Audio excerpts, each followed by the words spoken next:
خصك تتذكر الأعمال الذي تريد، ريستورون، وير هاوس، أي حاجة نتايا بغيتي ديرها.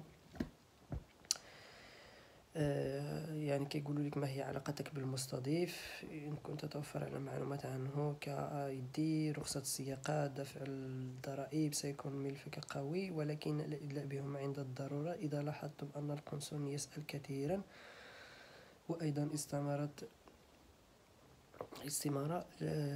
لكن لا تذكر، لا تقوم بإعطائه القنصل حتى يسأل عنها. ونفس الشيء ينطبق على رولوفي دبون كما قلنا.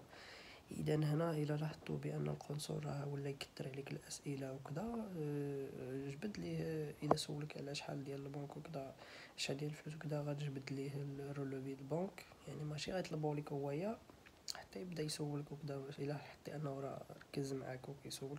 حيت في الاول راه كتحلف، يعني حاول ما تكذبش نهائيا، حاول ما تكذبش، حيت انك اول حاجه حلفتي قسم، يعني ديتي القسم، حلفتي انك تقول جميع المعلومات صحيحه اللي درتي فيها في الدي اس ولا اللي بغيتي تهضر عليها. اذا ما تكذبش وما تقولش شي حاجه اللي غادي تنعكس عليك ولا غادي توترك. راه عادي جدا، اسئله بسيطه جدا، سواء دوزتي مقابله باللغه الانجليزيه او لا دوزتي باللغه العربيه، راه كيكون عندك اختيار، وانت يعني غادي يخيروك، غادي تقول لهم انا بغيت ندوز باللغه العربيه او انا بغيت ندوز باللغه الانجليزيه، وما عندكش حتى شي مشكل. يعني في الاسئله عادي جدا، يعني الانسان يكون عادي وما ما يدهشرش كما كنقولوا. اذا لا تنسى ان ترفع مستواك في الانجليزيه. الفهم هذه زعما بالنسبه للناس اللي خاصهم ما يمشيو امريكا، راه باينه خصك تقرا الانجليزيه. هذه ديما كندويو عليها وديما كنهضروا عليها. بغيتي تمشي في امريكا، اللغه الانجليزيه ضروريه، غتوكلك الخبز بزاف بزاف. بعد ذلك اذا كنت مقبول فمرحبا بك في امريكا. هادشي اللي كيقولوا لك واحد سير، واحد تسنى واحد السيمانه ولا جوج، راه غادي نصيفطوا لك الباسبور ديالك مطبوعه فيه الفيزا ديالك ان شاء الله. ان شاء الله كاملين نتقابلوا في المقابله. وغادي خصك ارامكس، موقع ارامكس تقلبوا عليه عادي جدا، تيليشارجي ابليكاسيون سميتها ارامكس، وغادي تسجلوا فيه بالجيميل اللي درتيه في الجيميل ورقم الهاتف اللي درتيه في الدي اس. كونوا عارفين شنو كديروا.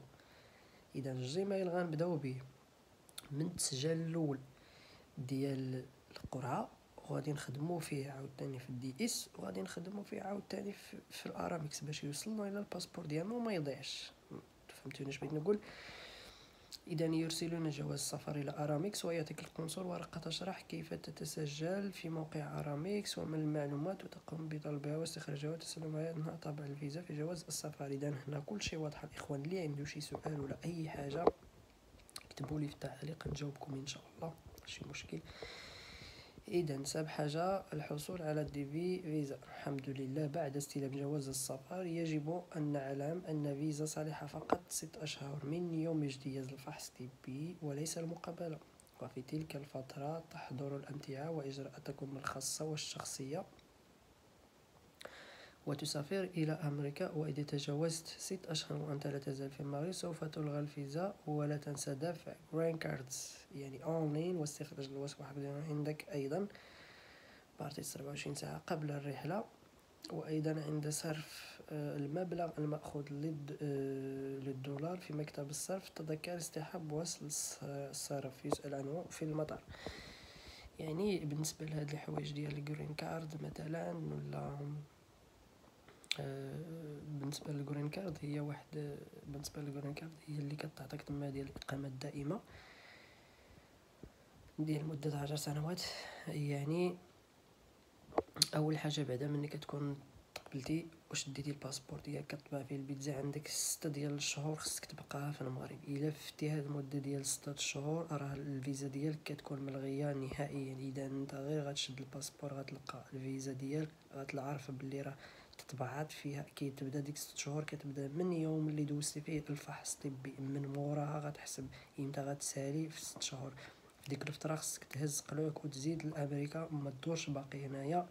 هذه خصك تبدل بها البال مزيان. بالنسبه للجرين كارد عندك الحق ديال الاختيار ديالها تخلصها سواء في المغرب ولا حتى تمشي لامريكا، ما عندكش مشكل. غير هو الا بغيتي تخليها حتى لامريكا خصك تخلصها كي توصل، غير تحط رجليك تمايا تمشي تحل حساب ديال البنكي، غادي تحتاج فيه الباسبور ديالك والرقم ديال الهاتف، وغادي تمشي تخلص الجرين كارد ديالك. وديك الساعه غادي تسنى واحد السيمانه يوصلك السوشيال ديالك اللي هو يوصلك العنوان اللي عطيتيهم ديال المستضيف، وديك السوشيال تقدر تخدم به ان شاء الله، وتقلب على خديمه وتسنى واحد الفتره ديال الشهر، زعما شهر حتى لشهرين كل واحد على شحال باش كتوصل هذيك الجرين كارد.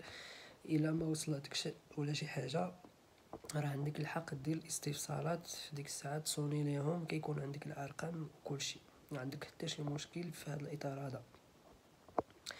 اذا ثامن حاجه في مطار أمريكا عند الوصول هناك تجد صفين، صف للمواطنين الأمريكيين وصف للمهاجرين الذين يحملون الملف الأصفر معهم، يسألون عن إظهار جواز السفر، والملف الأصفر يجب عدم فتحه. بعض المطارات يقومون ببحث الهواتف والأجهزة الإلكترونية وأسئلة حول المستضيف. يعني قال لك في بعض المطارات كيحلوا التليفونات وكذا، كيقلبوا ليك كل حاجة. مهم راك عارف يعني ديتي معاك شي بيسي، ديتي معاك شي تليفون، حاول يكون داكشي عادي. داكشي علاش قلنا من نهار تكون تقبلتي يعني في القرعه، من نهار عرفتي راسك تقبلتي، فيسبوك، انستغرام، يوتيوب، القنوات ديالك كاملين عرف شنو كتنشر فيهم. ما تحاولش تنشر شي حاجه اللي غادي تكون منعكسه على الشخصيه ديالك، يعني شي حاجه اللي غادي تضرك، شي حاجه اللي غتضر بها راسك ما تبارطاجيهاش نهائيا.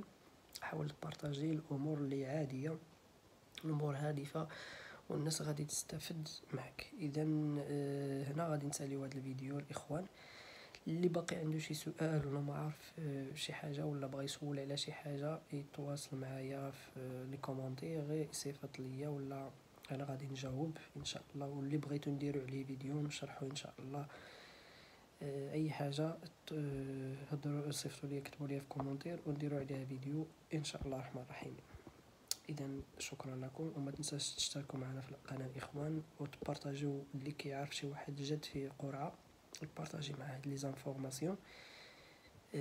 يعني ما تبخلوش عليهم، حيتاش بزاف ديال الناس كيسولوا وما كاينش اللي كيعطيك زعما راس الخيط، ولا كما كنقولوا ما كيعطيكش معلومه صحيحه ولا مهمه. وكاين اللي كيهضر على حوايج فات عليهم الحال، كاين اللي كيهضر على حوايج ديال 2018 وديال سميتو. ودابا راه كاينين تغييرات، يعني كاينين تغييرات بزاف، كل عام كيكونوا تغييرات. حنا دابا راه في 2025 كاينين تغييرات بزاف. يعني الانسان الا بغى يقلب على المعلومه يقلب على المعلومه في الزمن اللي هو فيه، اللي مواكبه. يعني يتقلب على معلومات ديال 2024 2025 2026، يعني ما تقلبش على المعلومات اللي فايت عليها التاريخ بزاف.